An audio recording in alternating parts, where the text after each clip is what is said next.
Agora, só falta o Hugo Motta honrar a sua palavra. Sabemos que quando eleito à presidência da Câmara, ele já não honrou a sua palavra uma vez. Por isso, na terça-feira será pautado também o fim do foro privilegiado. Tecnicamente se chama foro por prerrogativa.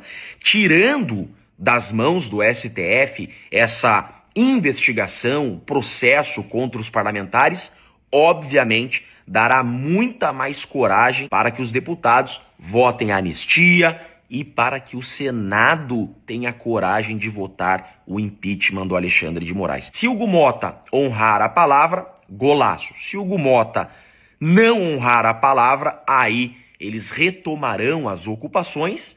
E aí, gente, é inflamar o povo mesmo, é o povo tomar as ruas, buzinaço, e o Brasil tem que virar de vez, porque o poder é do povo e o povo já tem maioria para anistia.